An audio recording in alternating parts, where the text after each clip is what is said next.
Halo semuanya, pada kesempatan kali ini saya akan kembali membahas di bagian konten evaluasi, tapi kali ini saya akan tambahkan satu bagian yang mana ini banyak dijumpai di berbagai aplikasi ya, aplikasi yang umumnya ada inputan data atau meminta inputan data.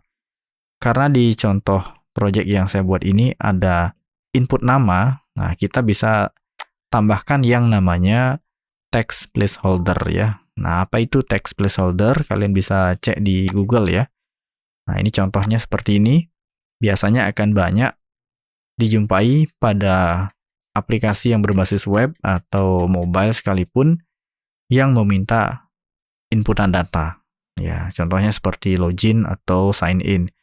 Nah, ini sebagai contoh ketika diminta memasukkan email, jadi di sini ada semacam contoh format yang diminta ya. Jadi tujuan menggunakan text placeholder itu untuk memberikan informasi tambahan format data yang seperti apa yang diminta itu. Sehingga secara tampilan UI itu bisa lebih simpel dan rapi, tidak banyak ada teks yang membingungkan seperti itu ya. Nanti ketika user memasukkan satu karakter, biasanya text placeholder ini akan hilang itu. Nah, ini akan muncul selama formnya masih kosong itu. Oke, kita akan buat yang model begini ya.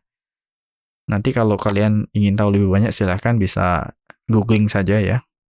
Jadi saya rasa text placeholder itu sudah tidak asing lagi di mata kita ya. Karena hampir semua website yang ada input data, terutama form login atau registration itu pasti ada yang namanya text placeholder. Nah, di bagian evaluasi, di sini kita sudah membuat satu input nama ya. Dan kalau kalian menyimak tutorial saya sebelumnya, itu saya sudah menambahkan satu pembatasan input data ya. Jadi hanya karakter saja yang bisa diinputkan. Sedangkan selain karakter, angka maupun simbol yang lainnya itu tidak bisa. Nah, sekarang kita berikan informasi mengenai hal tersebut melalui yang namanya text placeholder. Oke, di sini kita buat layer baru ya. Saya akan buat layer. Saya beri nama di sini text PH ya, text placeholder. Dan saya akan copy teks input nama ini. Saya letakkan di layer yang baru. Di sini saya akan atur ukurannya biar lebih kecil ya. Sekitar 25 poin dengan warna yang agak sedikit redup biar tidak terlalu mencolok sekali ya. Nah, kira-kira di warna inilah. Ya, seperti contoh yang tadi ya. Nah, ini kita posisikan di sini. Ya. Nah, kalau kita lihat contoh yang ada di Google ini warnanya sedikit berbeda dengan warna teks yang utama itu ya. Karena dia hanya sebatas memberikan informasi sementara. Sementara ketika belum ada inputan teks. Di sini saya akan berikan keterangan input karakter only ya itu ya.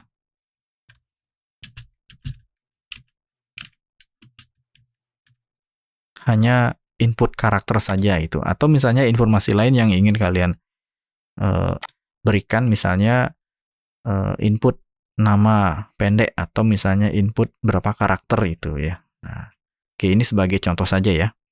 Input karakter only. Jadi nanti dengan begini user hanya diminta menginputkan nama menggunakan huruf saja. Jadi tidak ada kombinasi huruf dan angka seperti itu ya. Nah, ini kita jadikan movie clip, convert to symbol, pilih tipe movie clipnya, registrasinya center saja. Saya berikan nama yang sama, teks PH. Dan karena ini akan kita kontrol juga menggunakan action script, jadi kita berikan instant name. Saya berikan instant name yang sama dengan nama objeknya yaitu teks PH. Text placeholder itu artinya ya. Nah, selanjutnya kita ke bagian script. Kita buka scriptnya. Nah, untuk pembatasan karakter, silakan nanti kalian masukkan perintah restrict. Ya, ini adalah instance name dari form input text-nya. Kita berikan nanti parameternya dalam tanda petik 2 seperti ini ya. A strip Z. Artinya ini hanya karakter A sampai Z saja yang bisa. Ya, di sini huruf besar, huruf kecil ya. Kalau hanya huruf kecil saja nanti huruf besar tidak bisa masuk gitu ya. Nah, oke.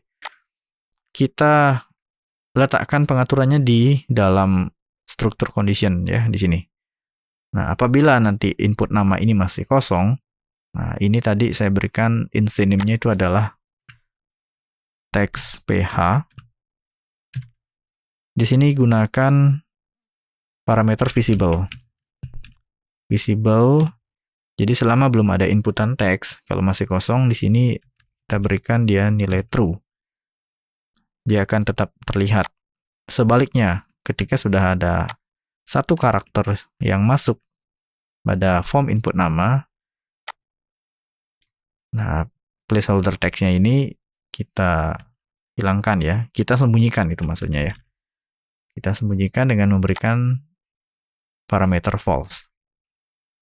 Oke, kita coba ini di save dan test movie. Oke, perhatikan di sini. Nah, ini saya zoom ya. Oke. Nah, ini belum ada inputan ya. Begitu saya masukkan satu karakter, nah dia akan hilang. Oke, jadi kalau kita hapus lagi, dia akan kembali muncul seperti itu.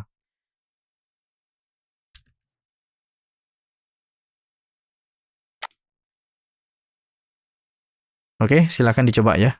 Itu tambahan yang bisa kita isi untuk mempercantik tampilan desain ya. Jadi secara UI, informasi yang disajikan jelas kepada user. Saya harus menginputkan nama yang bagaimana, apakah nama lengkap atau misalnya nama panggilan atau bisa kombinasi karakter. Nah, itu silakan bisa diatur nanti ya. Oke, sampai di sini cukup ya untuk tutorial ini. Silakan dicoba, semoga bisa membantu menambah ide atau referensi lainnya.